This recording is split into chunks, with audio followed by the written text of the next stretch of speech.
Welcome everyone to Sustainable Tulsa First Thursday program. We are delighted to have you with us today.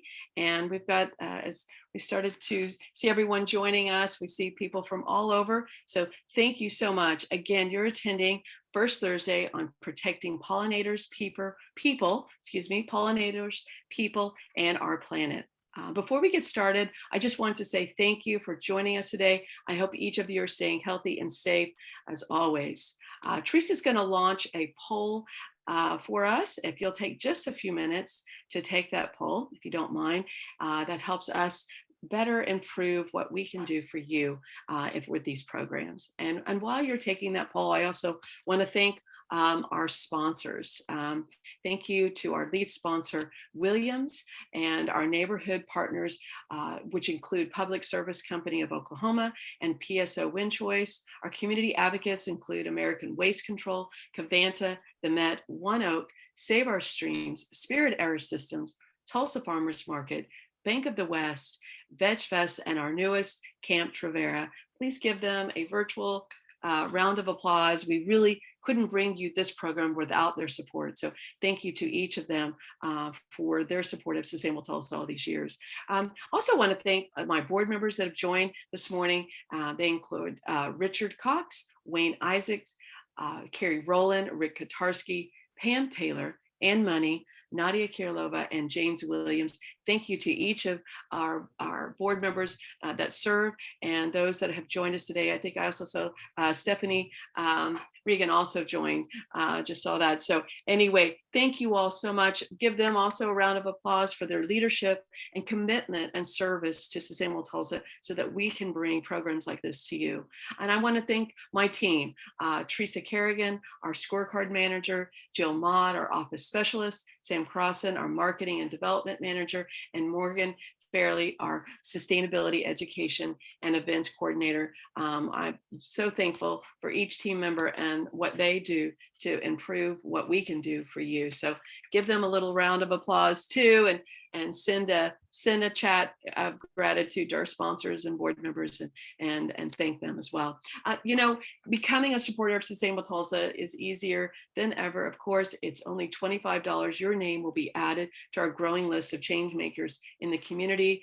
It'll be a little, excuse me, in the chat, you'll see a link there where you can become a member. So please join us. We'd love for you to be a part of what we're doing. Share your name out there with the community and show your support for programs like this that helps to support our First Thursday program. And we are excited because we're planning our next First Thursday happening, which will be June 2nd. And we will have Ed Fight from GRDA. He'll be speaking about the importance and impact of knowing your watershed. And it will be an in-person evening social hour. And we haven't done this in a very long time, but following Ed's presentation, you'll have a chance to go around the room and meet other experts and in the area that'll chat about their perspective and insights on water quality, biodiversity, and how we can do more to protect our riparian ecosystems. So stay tuned more for announcements of location for this event. And you don't want to miss it, especially Ed Fight. He has been around the community for so long, and he just has great stories and of course, just a knowledge of wealth on our watershed. So we look forward to having Ed Fight join us next month for First Thursday. Also, Sustainable Tulsa launched a Facebook group this last year, and it helps to connect our community.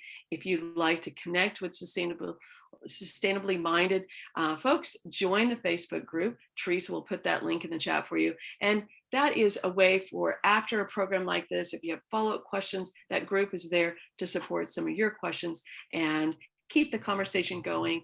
Really, this is education toward action. So we want to share the information so that we can each make a point to act on those things that are important to us in the community. If you'd like to learn more about pollinators and the importance of monarchs, join us at this year's Monarch on the Mountain Festival. It will take place at Turkey Mountain on September 17th from 9 a.m. to 1 p.m. I'm sorry, 9 a.m. to 1 p.m. You'll have a chance to adopt a butterfly and track its migratory path and engage with area nonprofits and vendors around protecting these vital pollinators. I see Marcy there has joined us this morning. So send a little note to her if you have any questions. But now I'm going to turn it over to Sam Crossan to introduce our digital booth. Sam? Now I would like to turn it over to Carrie to present PSO. Yeah, so thank you everyone for joining today. This is a really favorite topic of mine. Wanted to let everyone know that PSO, our rebate, we are in full business. We're looking forward to your applications. You can visit us at the application center for your business rebates. It's a great online tool. And of course, we have account managers and a phone number you can call to get help. Next slide. Again, really exciting to offer an EV charging rebate for your home. If you're interested in purchasing an EV vehicle, this is a great opportunity to install very energy efficient Energy Star level 2 charger in your home. You get $250 for that. Next slide. And that's my contact information. If you have questions, please feel free to reach out, email me, call me. I'm here to help you. And then I think we've got one more. So Win Choice, another great program that we offer. It's very inexpensive to join. You know, like this points out 50%, you can go 50% in your home with Win Choice for an additional $2.88 a month. I mean, that's less than, drink at Starbucks. So take a look at that program and participate if you have interest. Thank you, Carrie. We would also like to thank American Waste Control. Ironman is back this year on May 22nd. Last year, the environmental crew won the Cleanest Area Award. We hope you can join us again this year and help support all the amazing athletes while keeping Tulsa clean and green. So thank you to American Waste Control. I would now like to turn it over to Allie with the Met.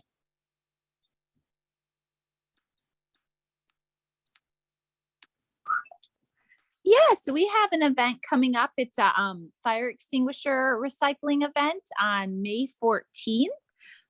So if you guys have any fire extinguishers that you want to recycle or smoke alarms, there's the collection event. It's going to be at the Lowe's in South Tulsa from 8 a.m. to 12 p.m. on Saturday, May 14th. So stop on by. Thank you, Allie. Next up, we have Janelle with Save Our Streams. Hi, good morning, good afternoon, everyone. If you wouldn't mind going to the second slide. I just wanted to talk about our stormwater quality program. We have a number of different programs within it. We have inspectors that go out and inspect any sort of environmental violation. We host educational events to teach about pollution in the environment. We do water quality sampling where we'll actually test the streams and make sure that the water quality is good. And if not, we'll remediate the problem. And of course, we have our household pollution collection facility where citizens of Tulsa can come out and dispose of their household pollution safely. Thank you. Thank you, Janelle. I would like to turn it over to Rick Katarski to tell you about this event. Hi, can you hear me? Yeah. Okay, cool. I'm trying out a new headset, so yeah, don't order any fries or anything. I'm just here to tell you about this event. So yeah, this is an event that's going to be held at Philbrook from really 3 to 8 because Philbrook is having their very first ever native plant sale. So it's really going to be cool. It's going to be on the lawn right as you approach the property to the right. And this is about basically, do you know Crow? And it's really to get people informed about the watershed for the Crow Creek watershed, which the Philbrook sits on, as well as Zing Park and part of Brookside and other areas and neighborhoods. And there's going to be multiple groups there. This group, the working group that basically manages and has developed the Crow Creek Meadow at 33rd Place off of Brookside, is helping putting this on. And so there's going to be multiple stations there. And really the whole the whole gist of it is really just for people to get informed and to basically learn how you can take action in your community to help improve not only Crow Creek, but any watershed and any creek in the city of Tulsa. So this group is made up of Blue Thumb, the Met, the City of Tulsa Save Our Streams, the Zoo, the Oklahoma Conservation Commission, the Tulsa Office for Conservation. And so there'll be information there about how you can get involved in the yard by yard program through Blue Thumb, which really just teaches people about how to plant natives, how to avoid using pesticides and herbicides that chemical, usually end up in the creek, picking up pet waste to help lower the bacteria rate within watersheds and within creeks. Lots of activities, lots of fun stuff for kids to do. And it should be a pretty decent time and the weather should be nice. So come on out. Wonderful. Thank you, Rick. Next up, we have Eric with Bank of the West. Yes, so of course we have our 1% for the planet checking account that we have our carbon tracker built in so you can see the carbon impact of your purchases. And then we do give 1% of our revenue from that account to an environmental nonprofit as well. But we also try to encourage some other good decisions and give some discounts. We do a discount on electric vehicles. If you're trying to buy one of those, as expensive as cars have become, it can save a decent chunk of money there. And then we also do discounts on our home equity if you're doing some energy efficient home improvements, from solar panels all the way to some insulation or a hot water tank. So lots of opportunities there to save some money if you're doing some environmental improvements to your house, or energy efficient home improvements to your house. Thank you. Thank you, Eric. We would like to thank Tulsa Farmers Market and turn it over to Kristen. Hey, everybody. It's really great to connect with all of you here, and we really value our partnership ongoing with Sustainable Tulsa. Obviously, there's a huge environmental impact of shopping local and supporting local. So we are actually celebrating 25 years as the farmers market. We've been connecting Tulsans with local producers since 1998. We're very proud of that, and we hope to encourage everyone to come visit us and keep our local food system thriving.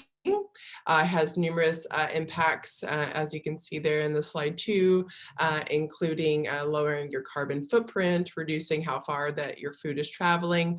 And we're really excited this year too. Actually this month, we are rolling out a brand new market.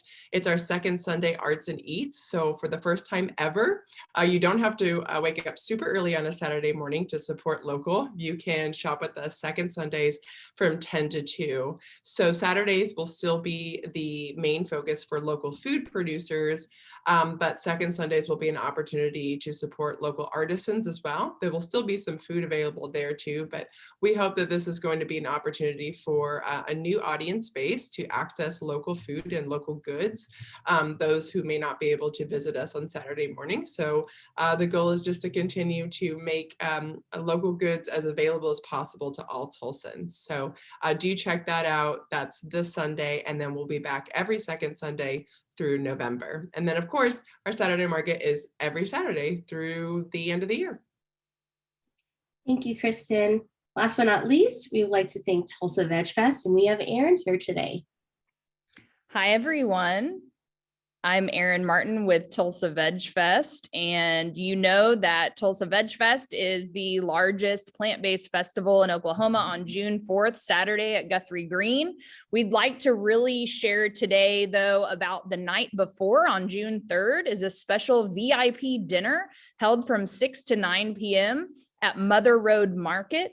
There's going to be a multi-course plant-based meal served with specialty chefs from Mother Road Market. There'll be fun surprises such as a live painting auction. And we have a special speaker, Dr. Jim Loomis, who will be speaking there, who was on the Game Changers documentary, if anyone has ever watched that. It's an incredible documentary. So he'll be giving an intimate keynote at the dinner, and the scholarship money that is being raised by ticket sales is going to support people and student scholarships of Kitchen 66. So if you'd like tickets for that event the night before Tulsa Vegfest on June 3rd, ticket deadline is on May 17th, and you can get those through tulsavegfest.org. Also, you're welcome to reach out to me anytime.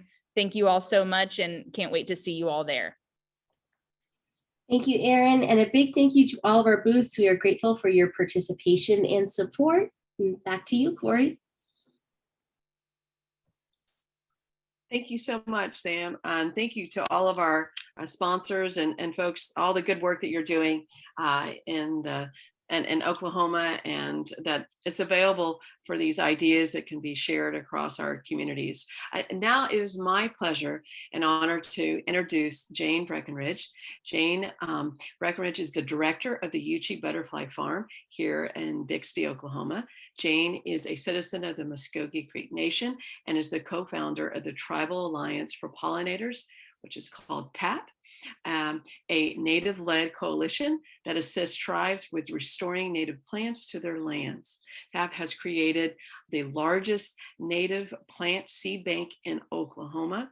Jane is also the director of Uchee Butterfly Farm, located, in Leonard, Oklahoma. I said Bixby, and Leonard, Oklahoma, which creates sustainable economic development for native people through butterfly farming and provides education about the need for habitat conservation and cultural preservation. It is my great honor to introduce Jane. Jane, thank you so much for joining us today.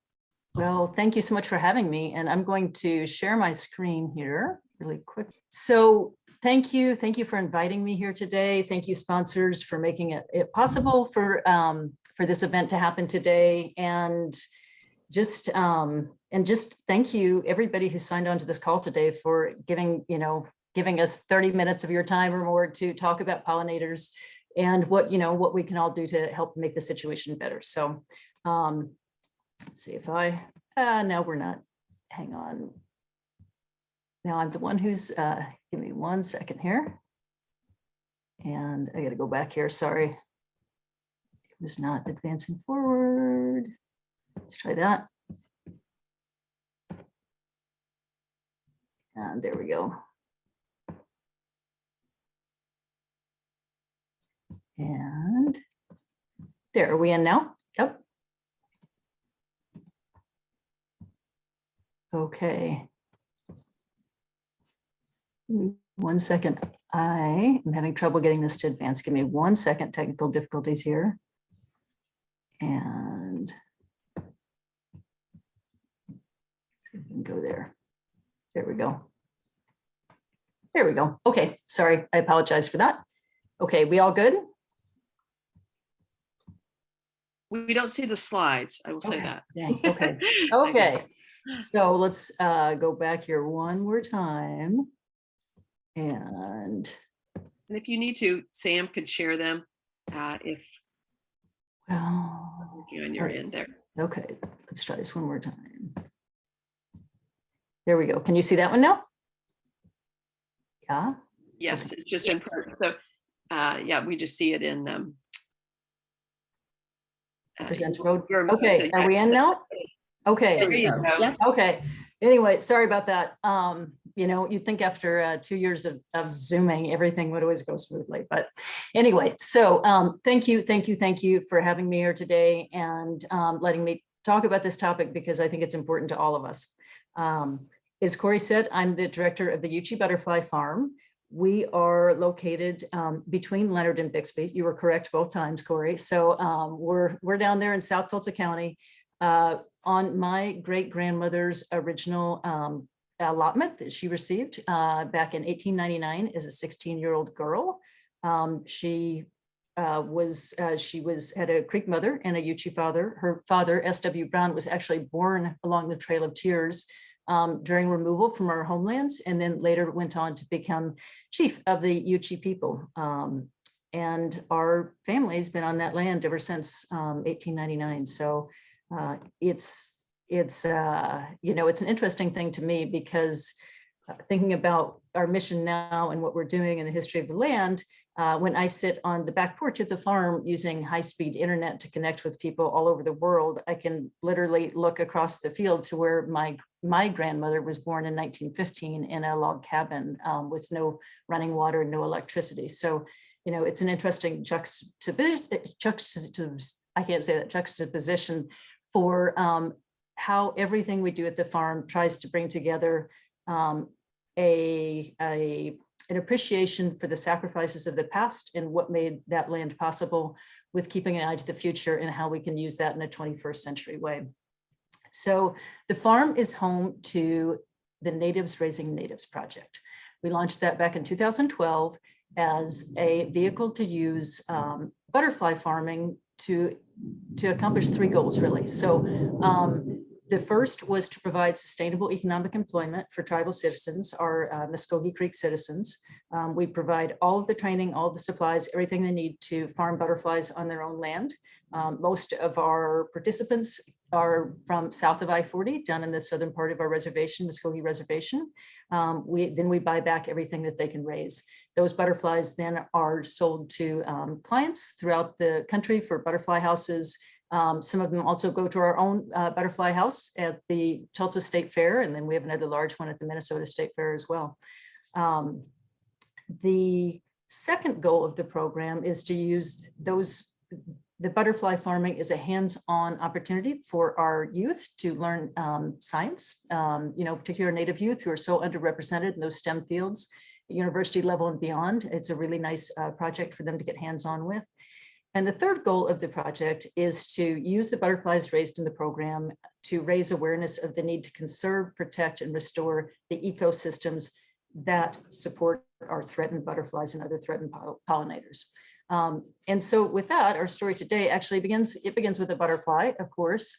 Actually, it begins with hundreds of millions of butterflies that went missing from the population. The Deer Monarch that really ran into a lot of trouble back in the winter of 2013, 2014, when that population absolutely crashed.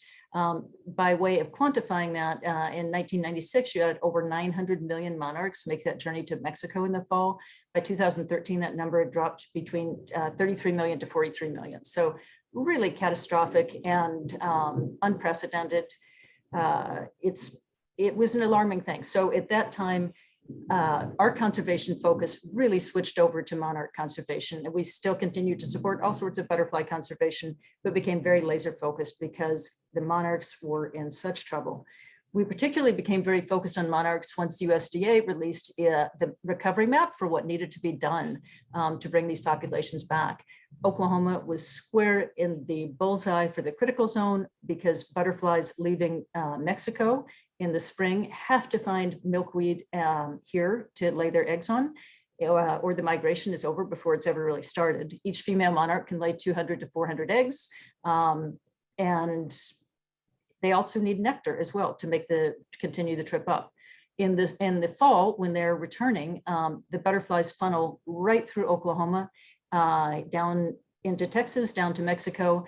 And as they cross that, the vast swath of Oklahoma there, they have got to be able to find enough nectar resources to fuel up, not only to make such a long flight, which is sometimes 2,000 to 3,000 miles, depending on the origin of where they were during the summer, but they also have to add enough fat reserves to be able to live all winter long. They won't feed all winter. So if they're coming through Oklahoma and they are not finding those nectar resources, they will not survive. They probably won't make it to Mexico. If they do make it down there, if they're not well fed enough, they won't survive through the winter. So at that time, back in 2013, 2014, we had a lot of very, very good people who were working on monarchs in different ways, but there was not a widespread statewide effort like there is now. There was no mayor's monarch pledge. There wasn't, none of that had happened yet. However, we knew that there was a commitment from tribal leadership to do something about this. And it was particularly pressing because Oklahoma not only does have a critical site along the migratory path, but it actually has the most badly degraded habitat of anywhere along the monarch migratory path as well. After the Dust Bowl, our lands underwent grassland conversion. Most of our native plants that were either they were killed with herbicide or they had already blown away. And what was planted back was non-native grasses. So we lost all those beautiful prairies that would be able to support that migration. So the tribal leaders, we initially put together a coalition of 7 tribes. And it was an interesting process at the time because we really had visionary tribal leaders in the state who could understand why this was important before monarch conservation was a mainstream thing. Going in and trying to sell at that time, back in 2014, people on planting back milkweed got me pretty much laughed out of a lot of offices, even state offices, and I won't even go into that. But the tribal leaders knew this, and I never once had a question from a tribal leader about why we needed to save the monarch. The only question I ever got was how are we going to do this? So, and that was, a pretty good question. So we had met Dr. Chip Taylor, the founder of Monarch Watch and the founder of the Monarch Way Station, at a conference a couple years earlier, and got him involved. And he came on as a co-leader of the project, and what started as a 2-year project with some funding from Monarch Joint Venture and then later funding from National Fish and Wildlife Foundation, grew into a much larger 3-year project. It was 7 tribes, Monarch Watch, Juchi Butterfly Farm, and we had critical support from our USDA NRCS State Tribal Liaison, our Chickasaw Nation Cultural Center Horticultural Department, Tishomingo National Wildlife Refuge staff. And over the project, 7 tribes restored 350 acres, 50,000 milkweed plugs were planted back, 30,000 native nectar wildflowers were grown out from wild collected seed by the tribes and then planted back in their lands. And a native plant seed bank was created with 154 native plant species seed banked. To date, it's still the largest boots in the ground monarch conservation effort in Oklahoma. And it's, it's been a real privilege to be a part of it, truthfully. And it's, it started with a coalition of the tribes, but so many others have come on board to help us. So one of the questions, I guess, that's particularly timely right now is why do monarchs matter?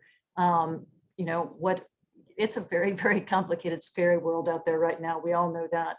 But monarchs matter for 2 really important reasons to everybody on this call today. The first is they really, truly are part of one of nature's greatest miracles. Every spring, they come from the overwintering grounds of Mexico. They find hopefully that milkweed in Oklahoma and Texas. Subsequent generations head up north. Northward migration stops after about June 10th. They stay where they are, 4 generations usually in total. But then in the fall is when the really cool part happens. So these butterflies, which are as far north as Canada, little tiny butterflies, are all going to head back at approximately the same time to these overwintering grounds. In a good year, hundreds of millions of them. And these overwintering grounds are less than 10 acres in totality. And yet somehow these butterflies, which have never ever been there before, their great grandparents left months and months earlier, are going to all not only fly up to 3,000 miles, but they're all going to find their way to this tiny, tiny, tiny little parcel, and way up high in the mountains in Mexico. So it is truly, truly a breathtaking, miraculous thing. And if we don't get busy, we're going to lose it on our watch because we were sloppy and we didn't care. The second reason that monarchs matter, and this is in some ways perhaps even more pressing, is they really are the canaries in the coal mine for what's happening with all of our pollinators. We notice when 900 million gorgeous, orange and black butterflies disappear from the sky, but all of our other pollinators are disappearing just as quickly, and they're doing it silently, particularly our native bees, which are the real workhorses. So pollinator numbers are really, really frightening. So over 70%, some people say up to 80% of the terrestrial plants on Earth require pollinators. Over 30% of our food crops require pollinators. Over 80% of our fruit and vegetable crops require pollinators.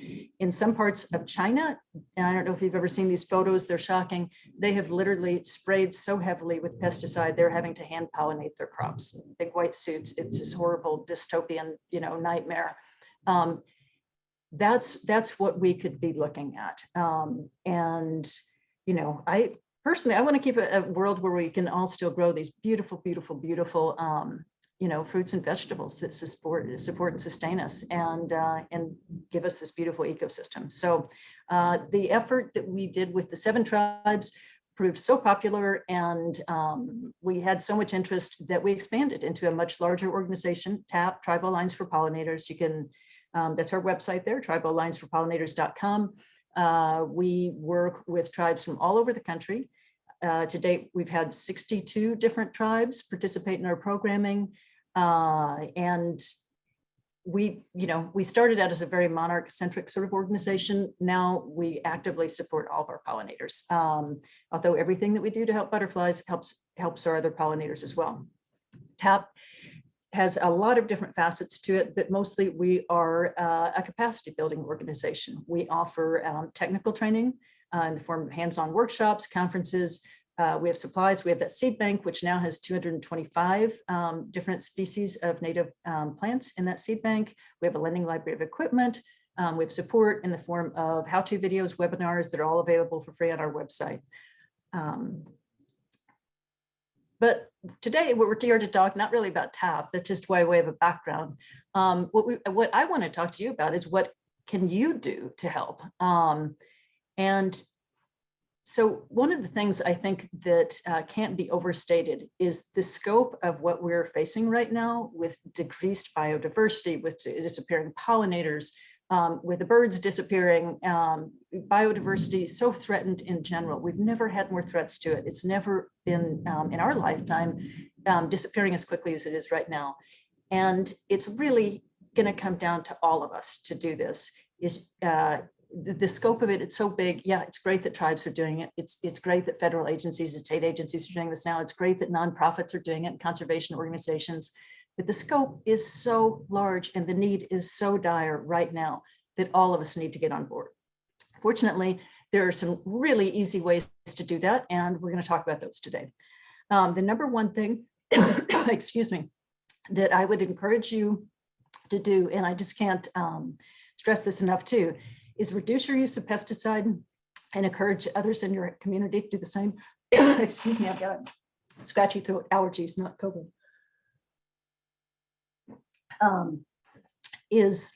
Pesticide, it doesn't just kill the bad, ugly bugs, it's killing all of our bugs.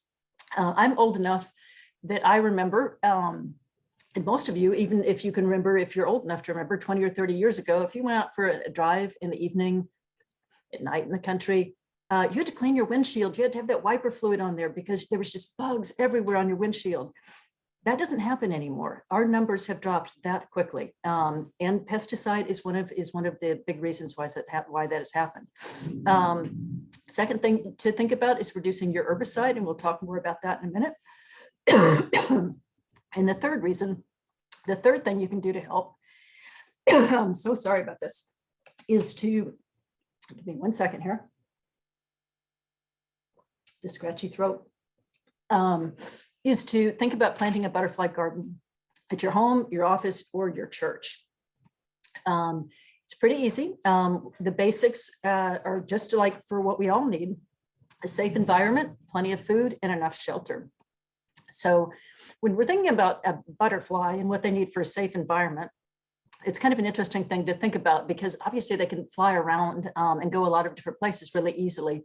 But the number one thing, again, with our safe environment is no pesticide or reduced pesticide. And one of the sneaky ways that this happens, unfortunately, is so many plants that you buy are treated with systemic pesticides, such as neonicotinoids, and they aren't always labeled as such. We've heard horror stories from many of our butterfly farmer friends who have run out of host plants or nectar plants. They go down to the nursery, they buy these plants to fill in for a little while, and are assured there's no chemicals on them. They get back and after feeding the butterflies, all the butterflies are dead the next morning. We can't always see that in a home garden because they're going to nectar and then continue moving on down the way. But I've heard figures up to 90% of the plants that are out there for sale now are treated now with neonics, and those can have a half-life of up to 14 years. So please be sure and ask about that. Also, once you have your butterfly garden in, please don't apply more pesticide. I can't tell you how many times I've had people ask me about this. They say, I put in a butterfly garden and I don't have any butterflies there. And it's like, well, are you putting pesticide? Well, yes, just to kill the bad, ugly birds, bugs. So anyway, and also to be aware of pesticide drift from other areas. We've yet had problems with this at the farm where neighboring farmers are spraying and it comes over, it blows over and kills all of our butterflies too. So if you know you've got a neighbor who sprays heavily, think about maybe putting your butterfly garden away from that. If you do have a pesticide, a pest problem, it can happen to anybody. There are safer alternatives. Beneficial insects such as ladybugs and lacewings, you can order them off Amazon or you can buy them at a lot of local garden centers. Insecticidal soap, again, you can order it online from Amazon. Neem oil is another good one that's worked well for us. And also just vigorously hosing off the pest. You'd be surprised how much good that can do. The area you select will need to have a sunny area, 6 hours per day minimum. You need to plan for continuous blooms, spring through fall, so that there's always nectar sources there. Plants should be clustered by species, groupings of 3 to 7. It makes them easier to find for the butterflies and the bees. And if you can, choose a location that's protected from wind. And that sounds really silly, but butterflies, like all organisms have a finite budget for time and energy. And if they are having to beat up their wings so hard just to be able to nectar at a site, then that's energy that they can't be using for more important things. Whenever possible, use native species of plants. They have better nectar production and greater drought resistance. And don't mow the natural native wildflowers along the ditches and fence rows and field edges. Just having restored a lot of habitat, if you can just leave some parcels of it, it really makes things a lot easier than having to restore it down the line. Also leave some bare areas of dirt and dead branches for bee habitat. Our native bees need that. This is an example at the farm where David, my husband and co-business owner, just literally in mowing, he mowed around this bone set and this butterfly was able to find some nectar that otherwise would not have been around. When shopping for pollinator plants, and even at the farm where we grow whatever 20,000 plants a year, we sometimes still have to buy some just for our butterflies that we're farming. So when you do that, not only, first of all, make sure they aren't treated with neonicotinoids, but pay attention to which ones are covered with bees and butterflies at the nursery. You can see not all pollinator plants, things labeled as pollinator plants, are created equally. These are actually, I purchased these at a local nursery. I hope this is okay. I say it was actually Southwoods. And as you can see, our butterflies just absolutely love these. These are some of the nectar plants that we use at the farm. And if anybody wants this list, I can send it later. These are pretty much some classic ones. I think I don't have ironweed on here, but it's a cousin of Joe Pye weed. These are all, some are native, some are non-native, but they're all really good nectar sources that are easy to cultivate here in our area. No butterfly garden is complete without milkweed, which is the host plant for the monarch butterfly. It's also a beautiful native nectar source as well, highly nectiferous and preferred by many bees, butterflies, and even hummingbirds. This is Kurosawa, the tropical milkweed. Some people have issues with it. We have it, and then we just cut it back in the fall after the migration is done, and we've never had any problems. And it's also, besides being a really good plant to raise monarchs on, it's the nectar as a nectar source. It's really great for a lot of butterflies and bees. It gets heavily used, as you can see there. And our Asclepias viridis, the green antelope horn milkweed. Again, it gets a bad rap, but it is a beautiful plant. It's the most important plant for monarch reproduction here in Oklahoma. And as you can see by that beautiful bumblebee on it, it's a really great nectar source. You see hummingbirds even nectaring on those. So if you can, it's good to include those in a butterfly garden as well. Reduce your herbicide, what you call a weed, somebody else calls lunch. And we have goldenrod, which a lot of people don't like, but as you can see is being enjoyed by about 5 different species of pollinators here. We have ironweed, which is, again, it's a scrubby plant. It only blooms in the fall, but that's really important because that's when the monarchs are moving through. And some of these plants that other people would call weeds, they don't look like much for a lot of the year, but when the fall comes, when the monarchs are coming through, that's when they bloom, and that's why they're so critically important. This is boneset, which you can see again, a great nectar plant that doesn't look like much throughout the year, but if you can leave it, it's a great plant. Monarda, again, one that grows in ditches. People don't usually think too much of it. Slender mountain mint, again, most people consider it a weed, but it's a beautiful, beautiful nectar plant for native bees. Thistle, and one again that people don't like in general. And then we've got rattlesnake master, which is a beautiful one. So early on, Dr. Chip Taylor, who's founder of Monarch Watch, when he was down here working with us and driving, we were driving around to go visit the tribes, he kept on saying, sort of muttering to himself, if I was a little butterfly, where would I find something to eat? And I thought it was just the craziest thing. But then I started thinking that way. And as I started looking at it through that lens, as I guess a plant ecologist, what I realized is there are very few places to find something to eat anymore if you are a little butterfly.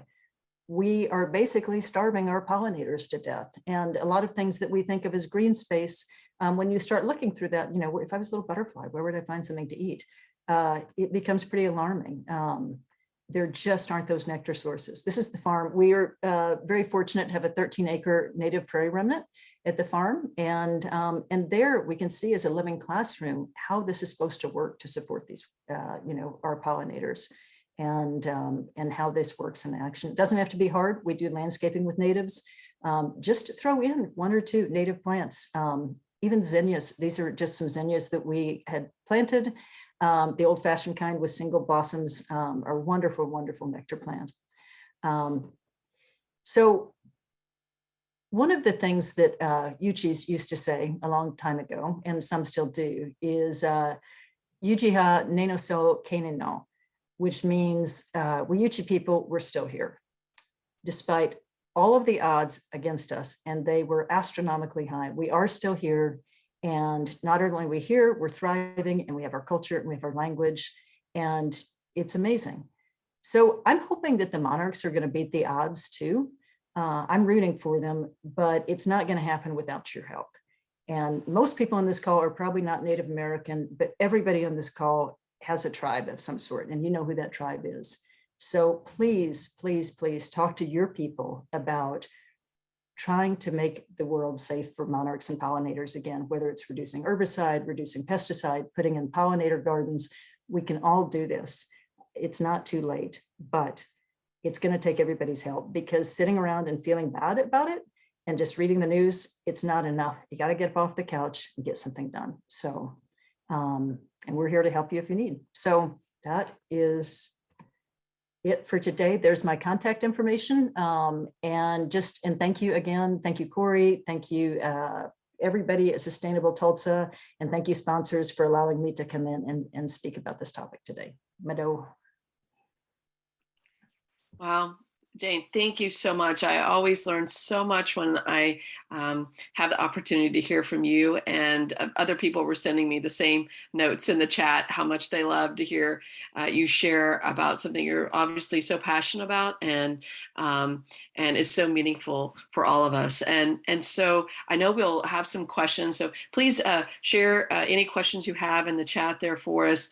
We'd love to be able to get those over to Jane. But and you shared so many great points, and a lot of people were following up in the chat with how to manage issues of nicotinoids, and I think that's one of the big ones. As people are trying to do the right thing, they're getting off the couch, they're committed, and then there's this fail. So if you can, love to hear you just some other advice on that, or just other links where we could go. I saw that Rick Katarski also sent something in there, and I think that's one of the first things is knowing where you buy your plants can be helpful, and then what to look for if you're going someplace that is not thinking about that. Right. So we are really fortunate. We've got some great folks here in the Tulsa area, in Oklahoma City as well, working on this. The Okies for Monarchs is a great resource. The Tulsa Monarch Initiative is a great resource. Monarchs in the Mountain, Marcy Hawkins is amazing. Rick Katarski. We've got a lot of really great people who want to put that out there. who've got online resources. NRCS also has a lot of great online resources. So I guess I would say, you know, we are just a tiny, tiny, tiny little farm and a tiny, tiny little nonprofit.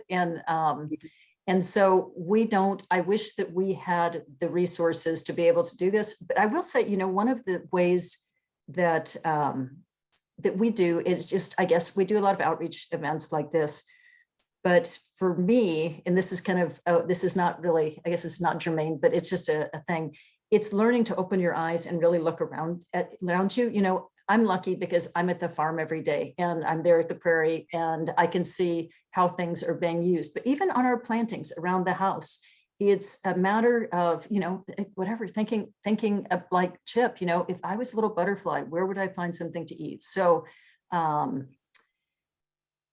again, so not to caution, there are some large retailers and I don't want to besmirch any of them because a lot of them do a lot of good, but you do just have to be really, really careful on asking somebody knowledgeable about the neonics because a lot of times the regular clerks have no idea what that is. And so I can't really stress this enough, is you kind of have to go, you know, call a manager, call whoever, because a lot of times people don't know and you know, we just don't want to be doing harm with all those sort of things.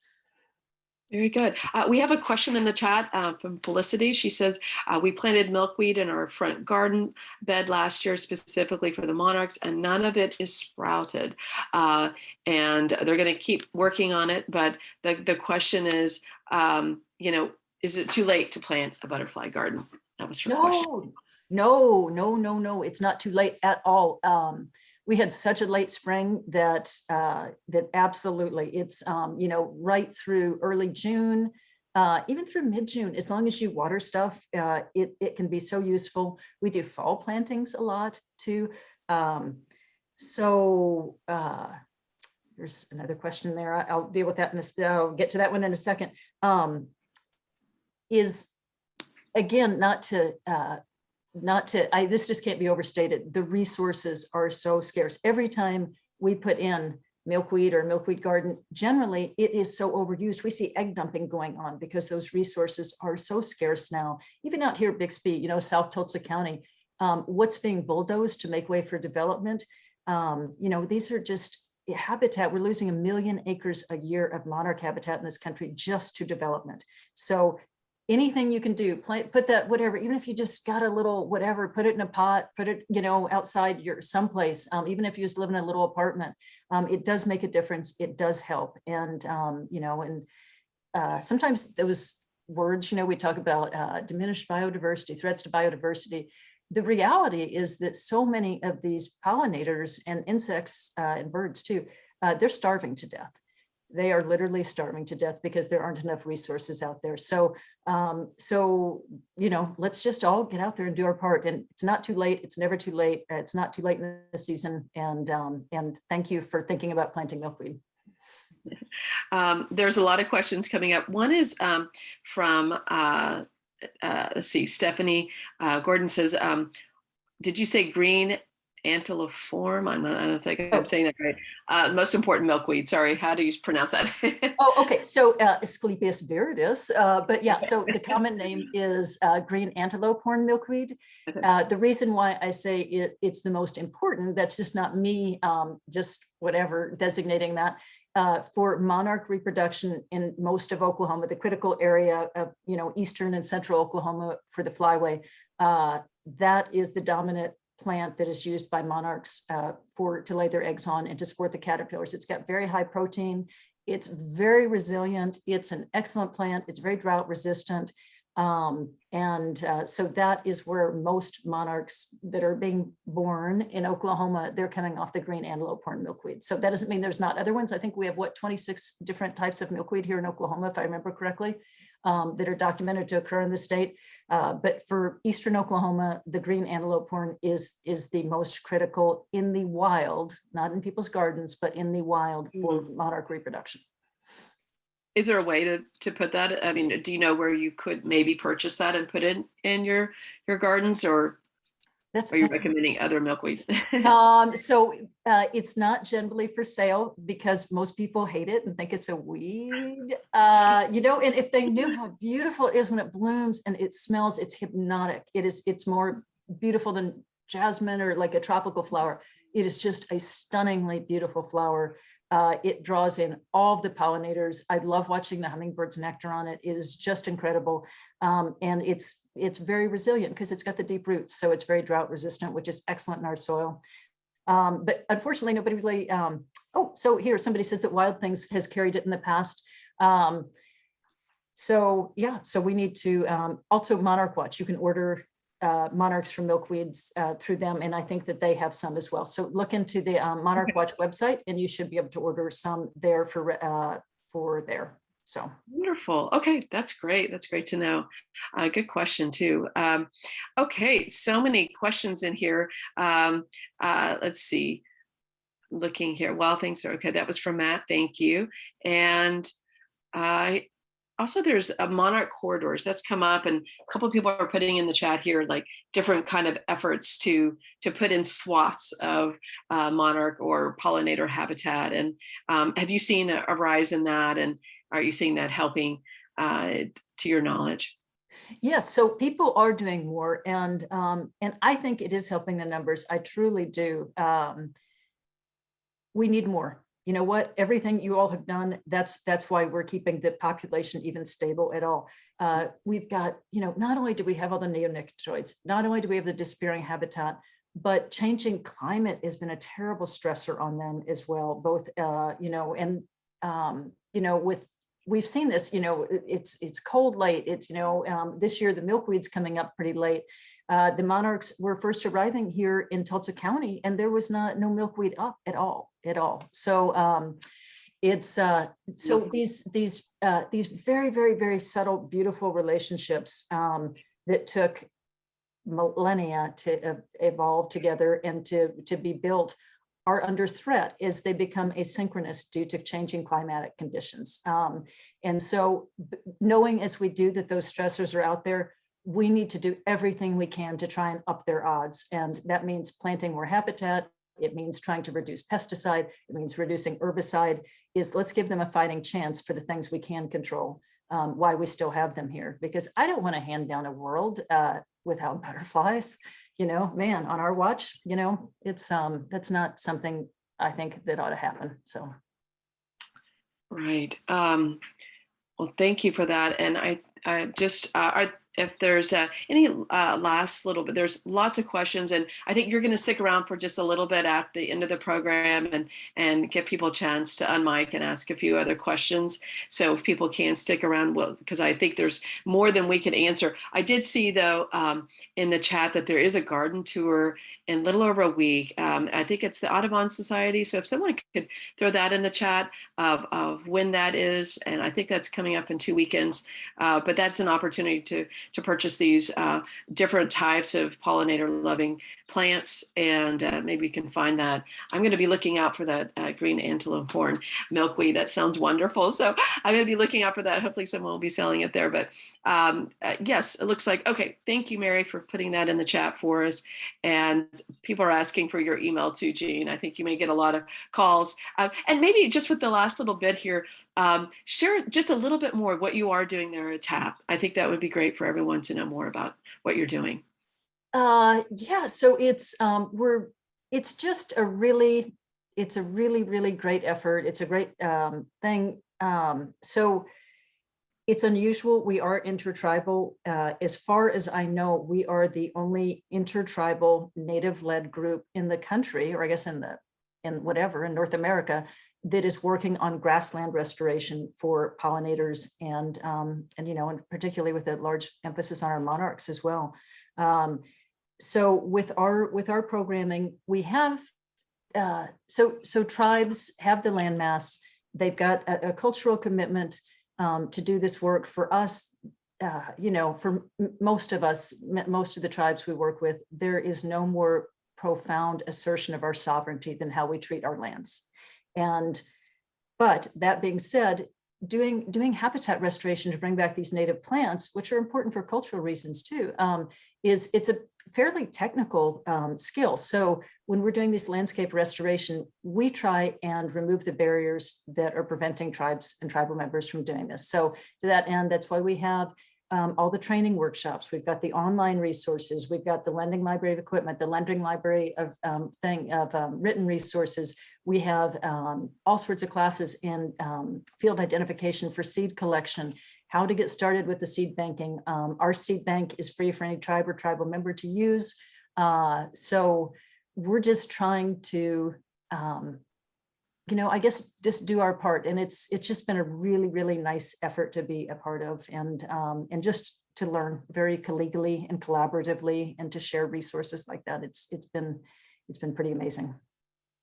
Wow. Well, thank you so much for the work that you do, and sharing your knowledge on a regular basis with the community. I know you have a lot of fans that have joined us today, and it speaks a lot that, they've probably heard you present multiple times, but they want to come back and they're always learning from you. So thank you.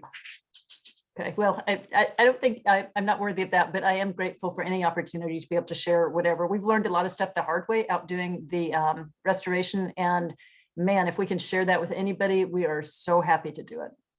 Well, and to your point, let's not make this happen on our watch. Let's do all that we can do as a community to plant the milkweed, to plant those flowers wherever we can. And so it's a good reminder. So Jane, thank you so much for your time. And again, thank you for sticking around for a little bit longer, because I'm seeing lots of questions and notes there in the chat. But let's give Jane a round of applause. Wow, what an amazing, I wish you can at least see it, but thank you so much.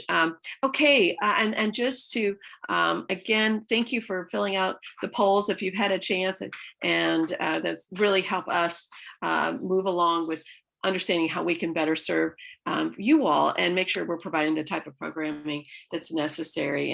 And again, to Jane's point, thank you so much to all of our sponsors for that.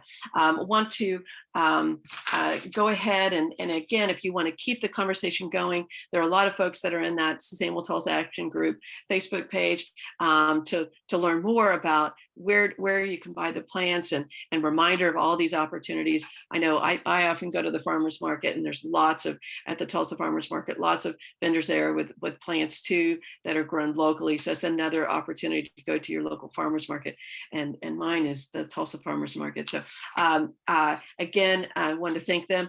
And then also there's another poll I think is going to come out. So if that can work, we can do that. And then the other thing I wanted to say is we will see you again next month. We'll be actually in person.